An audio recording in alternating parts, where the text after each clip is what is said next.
Hello everyone and welcome back to Let's Play Sonic Triple Trouble. In the last part we started off the game and now we're in Meta Junglira, which looks great for Game Gear, oh my god.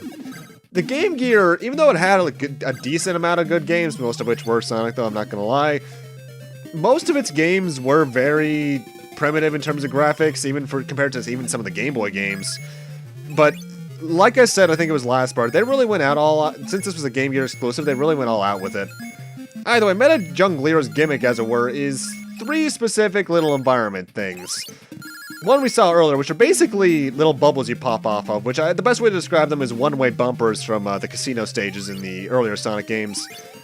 At the bottom of the stage is the other two. These Donkey Kong Country barrels, which are fairly self-explanatory, and the brown liquid, which I'm assuming is like some sort of quicksand or mud.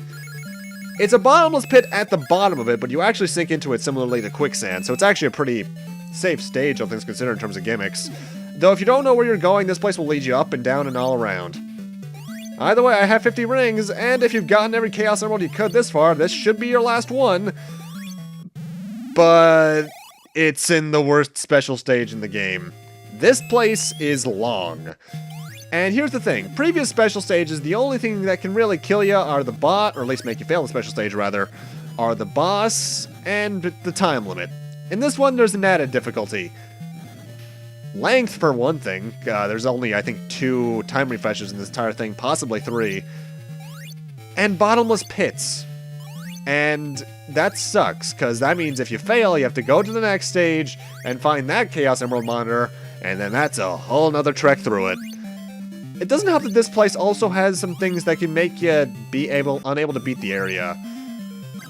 First off, one thing you want to do, fall to the left of this waterfall, and fall down here. Don't jump, fall, otherwise you'll break that bottom one and you'll be forced into a bottomless pit. Next up, this area, don't destroy these balls. Find the springs and then land on them after jumping on them, because otherwise you'll destroy the blocks and be unable to jump up to this area. And this is just me being overly reckless. Oh god, get up there.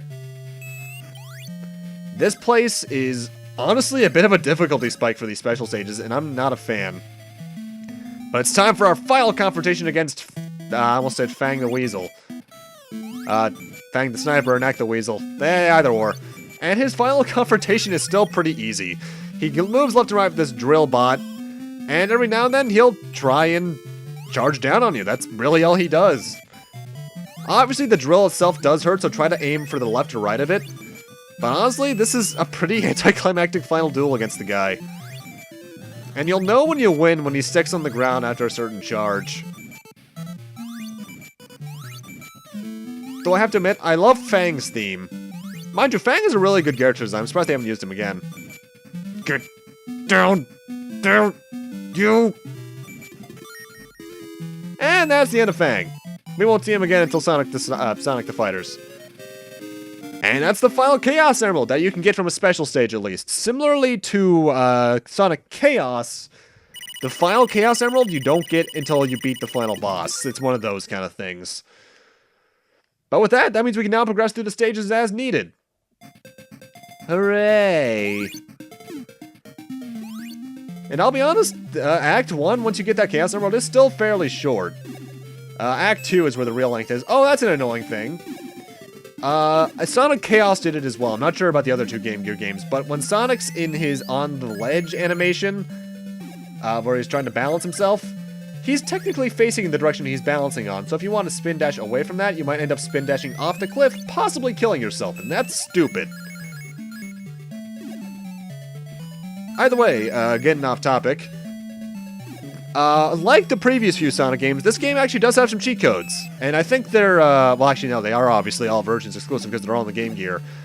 There's a level like that when turning on the Game Gear, hold up and then press start the instant Knuckles picks up the 3rd Chaos Emerald in the title sequence. When you select your character, a level select will appear. There's a sound test and time attack thing you can do at the title screen by pressing up or down, then pressing start to reveal some new options. Sound test is fairly self-explanatory, actually. The time attack is as well in terms of concept, but the thing is about it is that it's an entirely unique stage. It's not based off any previous stages. So that's pretty cool. And then there's a random one I think is only exclusive to the Japanese version that's like You access it the same way you access sound test and time attack by pressing up and down and then pressing or down and then pressing start to reveal some new options. But I'm not sure what it is. It's some sort of 3D stage. I think it might be the plain special stages, but I'm not entirely sure about that. Either way, I completely skipped over the ending of Act 1. Act 1 is pretty basic, and Act 2 is more of the same, just a bit longer. In fact, it's around this point that the stages tend to get a bit higher in length, though it's the next zone where that can be really annoying. Or the zone after that. Good lord, the zone after that. A lot of the enemies in this area aren't even that annoying either. Mind you, badniks have never really been that annoying. Coconuts could be annoying, I guess, in some instances, but really the only badniks that have ever really been good lord, why are you around, are the Unholy Trinity from Metropolis Zone. And even then, for the most part, the worst part of that is the slicers. Oh, and yeah, the spring shoe is back, by the way. I think that actually showed up back in Great Turquoise, but I completely skimmed over it. It only shows up like 3 times, though. And that's the end of Act 2.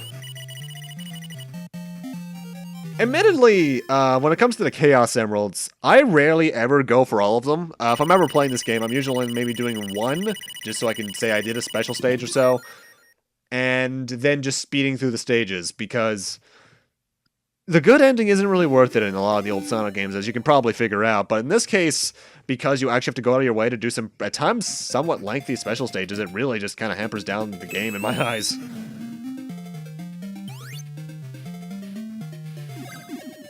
Anyway, Act 3 is here, and Act 3 I think is probably the easiest boss stage in the game aside from Great Turquoises. Because the boss is honestly pathetic. The boss is what looks to be some sort of cousin to the Caterkiller. The way this guy works is that he'll constantly be swinging left and right, and when you hit him, he resets his swing. That's about it. Until you kill him, that is. Because, unlike a lot of Sonic bosses, this guy has a desperation attack of sorts.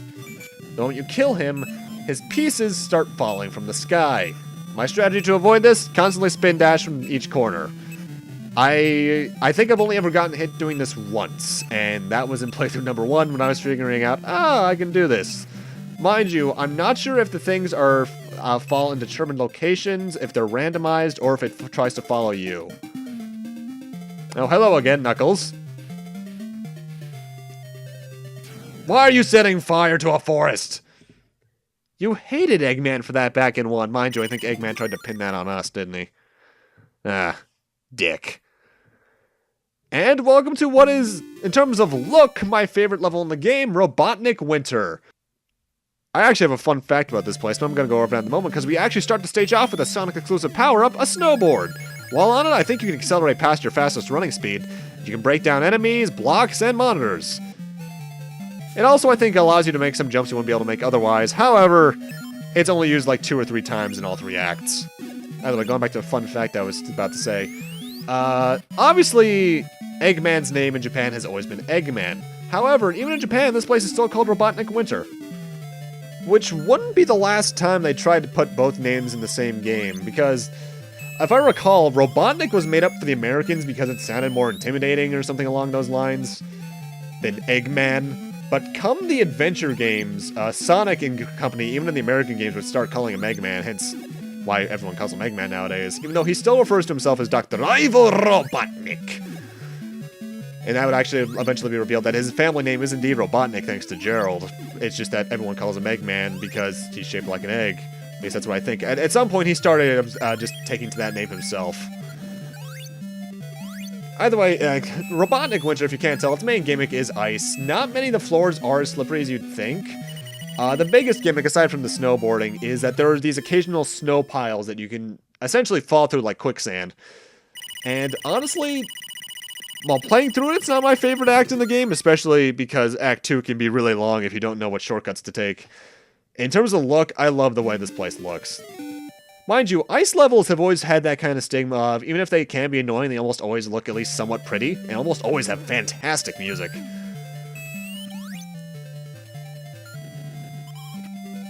There's one of those things I was talking about right there, actually. This stage, like I just said, can be really annoying because this place has a lot of fall-away floors in it, and if you don't know how to do certain jumps, you're going to be falling through a lot more than you'd probably want to. possibly extending the stage by up to 3 times, I want to say. If you take this top route and are very careful, you can skip a good amount of the stage, though. Though this jump kind of sucks. Oh, God! And with that, I have essentially won the stage. Mind you, if I recall, the Chaos Emerald is in that route, but I'm not entirely sure. I can't even remember the last time I didn't have all 5 Chaos Emeralds by this point, if I was going for all the Chaos Emeralds. Because, let's see, this is Zone 4, so that's 12 total acts, minus 4 for the 4 bosses. That's 8 acts total this one you could have gotten Chaos Emeralds in. And that's a good amount of chances to fail, don't get me wrong, but that also means in the game in total there are at least 10, possibly even 12 chances to get Chaos Emeralds. I'm not sure if you can get Chaos Emeralds in the final zone of this game, actually. Huh, I should look that up. Either way, that was Act 2. Not very annoying, once you get past the points I already mentioned. And now it's time for Act 3, and this is potentially one of the more annoying boss fights, in my opinion. It's not the worst, but it can give you some issues. Because first off, the trek to it is actually one of the more annoying ones, because you're constantly going uphill with penguins coming all at you. So if you don't know how to use the physics, or you're not seeing them coming due to this overall still fairly small screen of the Game Gear, this can be tricky. And the boss fight as well can be. Our boss fight this time is this giant penguin thing, which reminds me of something from Tails Adventure. And the way this thing goes is that first you need to hit it on the side while it spews out its penguins moving back and forth. The more you hit it, actually, the less the jets on the bottom of it start to disappear. Like, look at it, now he only has the middle one. At this point, the boss becomes really easy because if you're good, you can sneak up behind him and hit him like 6 times like that. You'll know you're at the end of the fight when the pit appears, because then you can hit him one more time and he's dead. Honestly, the jets are the most annoying part of this fight, because as long as you stay to the right, the penguins will never hit you, so... Once the jets start disappearing, that fight becomes pretty easy. Before that, it can be kind of annoying. Oh, hi again, Knuckles. Gonna burn down the ice mountain as well. I don't know what I expected. Not that. Makes sense, though. Either way, welcome to my least favorite zone in the game, Tidal Plant. If you can't tell by the name, this is the water stage. You can still skip on top of the water, if I recall. I think it's a bit more limited this time around. However, unlike some of the previous water stages, you have no choice but to go into the water. And that sucks, because the rest of this video is just Act 1. Due to time issues with the final stage, I actually had to split this one zone into 2 parts. Because honestly, well, as you may have noticed, I like to try and keep my videos between 16 and 20 minutes. If it's longer than that, that's either due to the notes I took or because things just happened out that way. And I didn't want you guys to be here to have a 20-ish minute part 2 in a 12-minute finale. That's just not even enough. The big gimmick with this area, though, is similar to Sonic 2 on Game Gear's Labyrinth Zone. You have little bubbles that you can be inside. However, these ones won't pop on the walls. They only pop when you jump out of it or if you hit an enemy. And those still count as air, but you're going to need to carefully maneuver it around the area. Though one annoying thing that these have that the bubbles in the previous games did not is that you can still get damaged in them. You'll lose your rings if you get touched. Also, hi Sonic exclusive power-up. These just allow you to swim a bit faster. They wear off after a limited time, though. Tails actually gets one of his few exclusive abilities here, and it's basically a little submarine. You can move in all 8 directions. You can fire out little pellets. It basically turns it almost into a space shooter of sorts. And Tails makes this one area much more bearable alone, as well as the final special stage, actually, due to the bottomless pits. Tails makes some of the endgame stuff a lot more easy, but honestly, Sonic has the much more balanced experience on the whole. Though I love the Tidal Spring theme, Tidal Plant stage theme, rather, because this is just really relaxing sounding. When it comes to water level themes in Sonic, I'll still take Hydrocity or Hydrocity, whichever you prefer, or the one from Japanese Sonic CD soundtrack. Though the American Sonic CD soundtrack one's pretty cool too, because it's Fresh Prince of Bel-Air. Beyond the water, though, this place's base gimmick is just trying to find your way around a fairly labyrinthine area. There's a lot of dead ends that I'm not going to. I'm just trying to progress to this level as fast as possible because I do not like this place. My least favorite water level in Sonic history? No. Aquatic Mine is up there, as is that one section of the final level of Sonic Adventure 2. Actually, now I think about it, Sonic Adventure 1's water level was barely there at all. What is actually my least favorite water level in Sonic history? Probably Sonic Genesis Labyrinth Zone, but that's unfair because that's Genesis. Huh. And the thing is, it's weird because Sonic has some really bad water levels, but where did that come from? How did I get hit there? I am confused.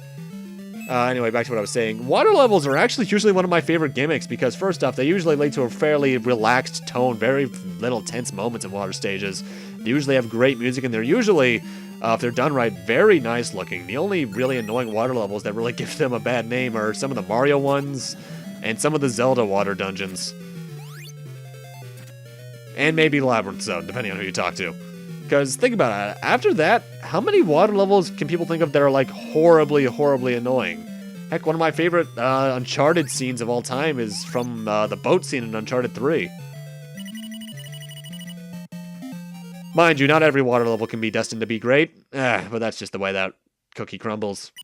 But with that, I'm going to end this off here. Thank you guys for watching, and in part 3, we're not only finishing off Title Plant, we're finishing off the game. See you guys then.